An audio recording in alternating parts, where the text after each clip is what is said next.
We're approaching the end of yet another journey, folks. With 2 WWF games left for the PlayStation 1, we're going to finally tackle WWF Smackdown by Yuke and published by THQ in the year 2000.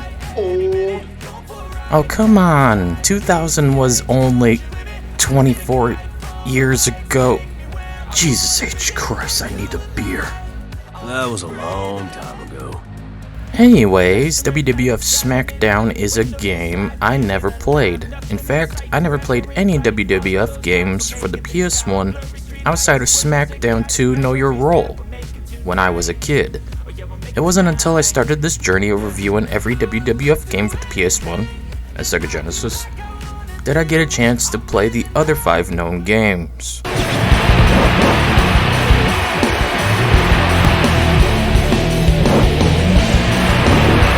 So enough talk. We got a lot of complaining to do about this one. Oh boy, here we go. For WWF Smackdown has some neat ideas, but lacking in depth and overall quality. For being Yuke's first WWF game, it really shows.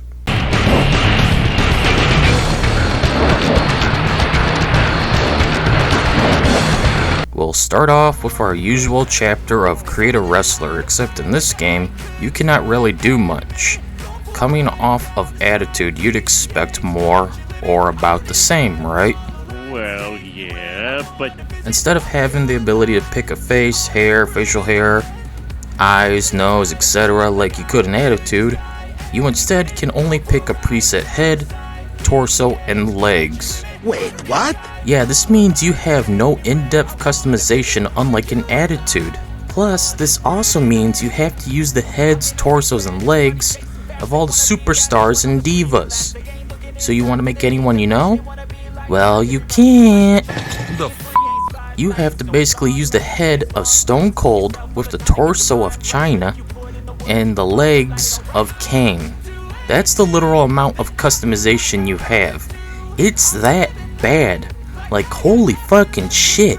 How is it this awful? It's just bad. This means I cannot make Charlie, Muda, or Zack. Ah, you know what?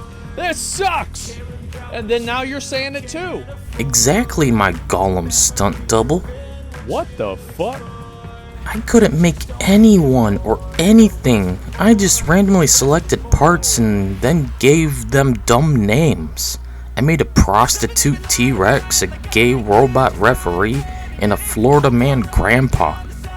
That's all I could do with this, without using real wrestlers' parts. And then I gotta be like, I gotta have a joke there. It gets even worse when you realize this game doesn't have unique entrances, as everyone just walks in place with a copyrighted video playing in the background.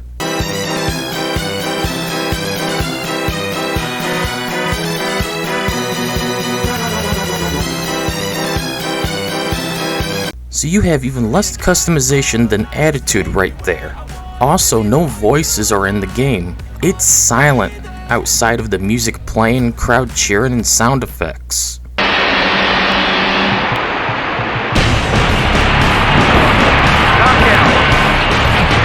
I absolutely hate this. Why did they even bother to include such a lackluster, shallow piece of shit mode? It's even worse than WWF Warzone. They should have just canned it in favor of making this gameplay better. Wow, walked right into that one. Unlike Attitude, the controls are not much of a mess. It's more arcade-like, and I enjoy that to an extent, which I'll go more over in the combat section next. But for your button inputs, everything is pretty well placed without needing to swap to different layouts in the options. X is punch, and yes, it's called X and not cross, damn it. I'm old and I will never accept change. Damn straight. Square is block, triangle is your run button, circle does your grapples, R1 is to climb the ropes, enter and exit the ring and pick up weapons, L1 is your finisher with L2 being your target changer. The game also plays best using a D-pad and not your left analog stick. Save that for the bedroom. Wait, what? Now, Onto the combat and its arcade goodness. This game has a better grapple system. It's easier to pull off moves on your opponent, unlike the Genesis games, and unlike Attitude, where it felt more like you just had to mash random buttons in hopes of doing anything, much like the Genesis games.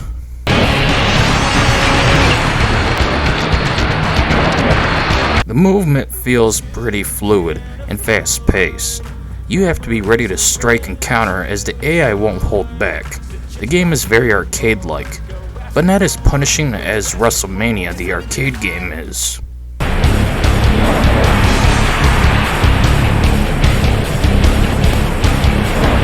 It's satisfying body slamming your opponent non-stop. However, this is where the cons come in. You got something to say. Just say it. There's not much for the combat, as you will just pull off the same exact moves over and over again. Now, while you may think that's normal, as each wrestler has their own movesets like any fighting game, and while that is true, Go on. the problem here is everyone just uses the same exact moves, no matter who it is. I gave each of my 3 custom wrestlers a different moveset, yet they just do the same moves.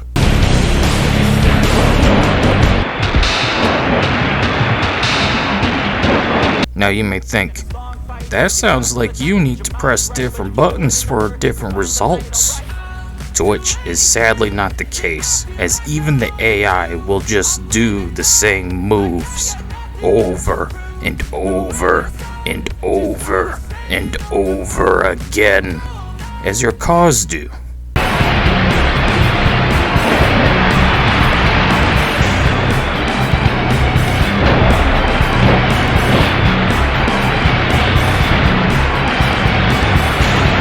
There's a whopping 32 wrestlers included in this game, featuring the 1999 lineup. You can see everyone in the video on screen, but I'll name a few. Triple H, Undertaker, Kane, Stone Cold, the Hardy Brothers, Shane McMahon, X-Pac, The Rock, Big Show, Chyna, Edge, Gangrel, Steve Blackman. Blackman. Huh. But you're right. So, Is this really the first time you've had this conversation? Also Mankind, Mark Henry, Paul Bear, and Vince McMahon. Not a bad lineup with a good amount of legends. Does suck there's not much in the way of divas, but it is a different time with only 3 in game. But whatever. Overall, I like a lot of these wrestlers. Does suck they couldn't include any classic wrestlers like Hulk Hogan or the Ultimate Warrior though. Now onto the game modes and how they play in comparison to other games I've reviewed so far. We'll cover the traditional bunch of one-on-one, tag team, hardcore, cage match, and Royal Rumble. Now why only these few?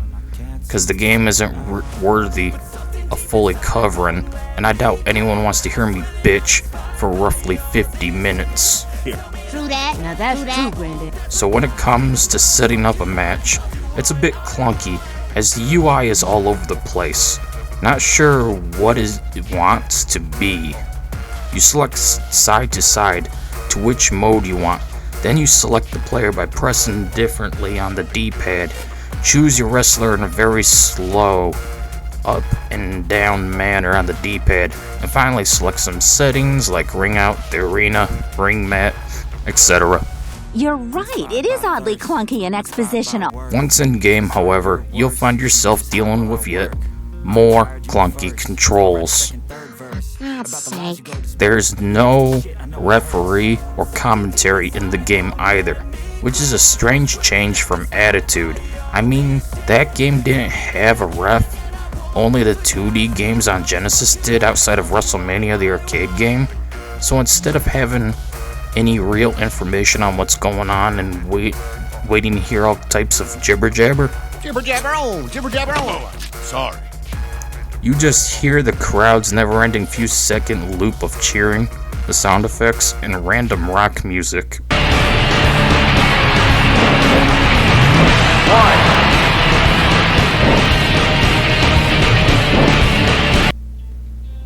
goal in a traditional wrestling match is just to pin your opponent, which is easy once you get used to the controls, as just trying to grab your opponent can cause you to pin them instead of picking them off the mat or trying to body slam them.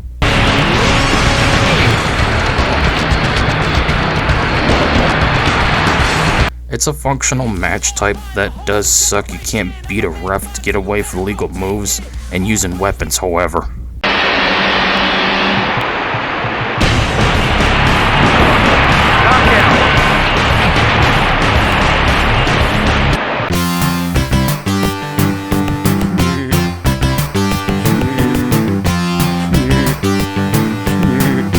Relying on the AI to have your back is very much as irresponsible as it was in Super WrestleMania for the Genesis.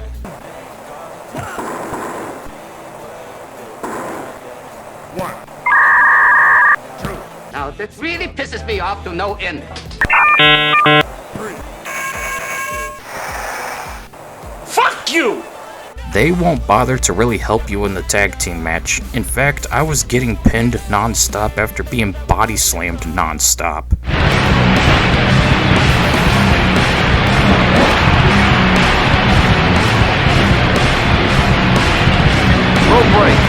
Getting destroyed by two wrestlers as my partner just stood there wasn't really fun. Heck, I even tried to tag my partner in, but instead the game made me punch him, making the poor bastard go flying.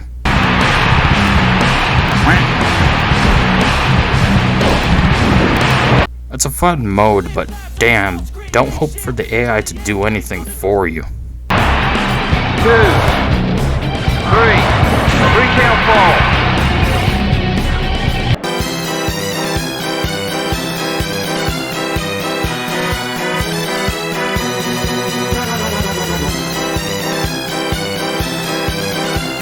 My favorite match type is always hardcore.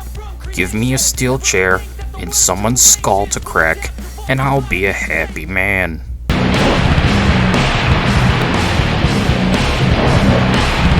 Of course, it took a minute to get used to the controls, as grabbing a weapon can make you get out of the ring or back in if you want something outside of it.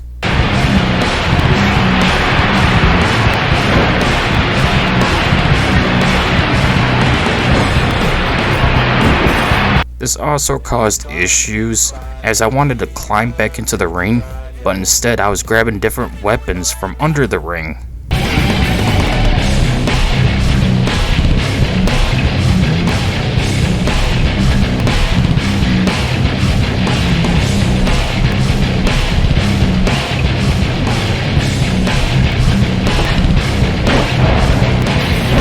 Weapon combat can be a bit clunky and off, but it's an overall fun mode, just brutalizing people with different weapons over and over again. I mean, come on, how can you go wrong with hardcore? Even Warzone had it, and it wasn't the worst thing ever, and I fucking hated Warzone. I did like the bell though.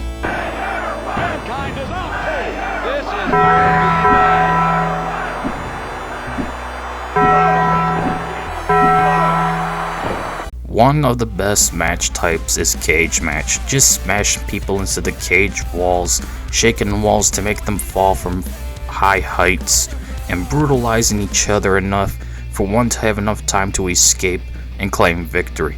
It's a brutal fun time.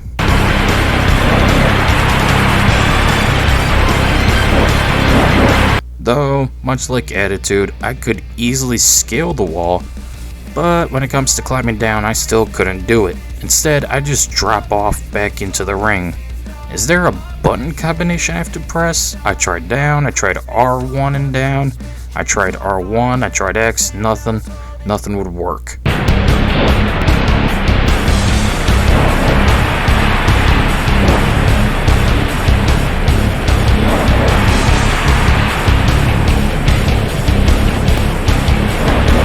Then, after a brutalizing battle, the match ended abruptly because I was pressing buttons to shake the cage and stop Stone Cold, but logic doesn't care about what I have to say, as Stone Cold said he was going to win the match.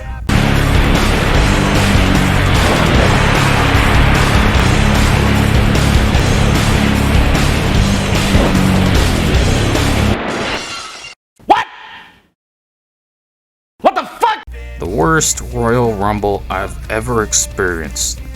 That's what this game has to offer. Now, why is it so bad? Well, the key to why it's not a full Royal Rumble.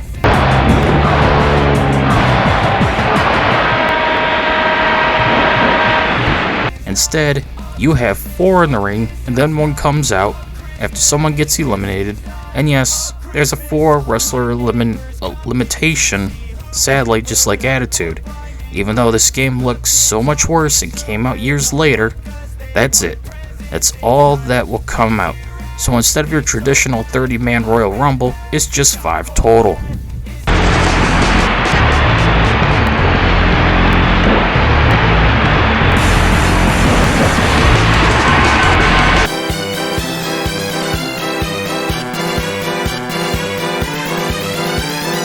There's an annoying static in the audio. I'm not sure if you can hear it, but I can.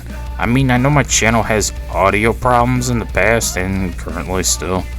But what is going on with the static pop when doing anything in game? Is this normal? It's kind of irritating, to be honest. No one likes a bipolar clown.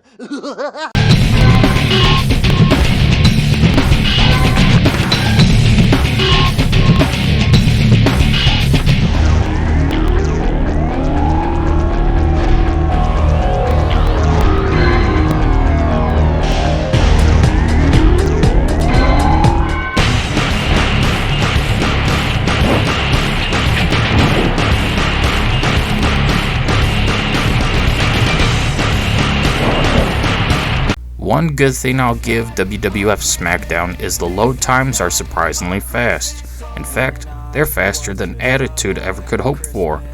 But when the game looks worse with less content, I guess that just makes sense. The UI is a bit of a clunky mess to navigate, as you have to confirm and move side to side, selecting every one/thing when creating wrestlers or setting up a game. It could be a bit annoying. Honestly, I just hate this UI. I mean, every single other menu looks different and has a different layout with different controls. It's a complete and utter mess. Who designed it? A meth head? You really are too picky. There's always this garage band low quality, muffled trash rock music playing during every match. This gets old real quick, and I highly recommend you turn it off. Seriously, it's just awful.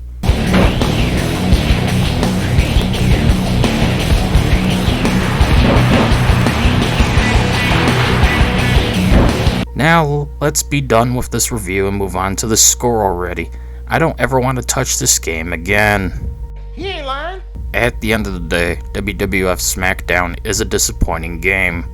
While I wasn't expecting much, especially since I grew up playing its sequel, which is a million times better from what I do remember. Maybe some people enjoy nostalgia. You'd think it would at least be better than WWF Attitude by Acclaim, yet it wasn't. In fact, this game is worse than Attitude.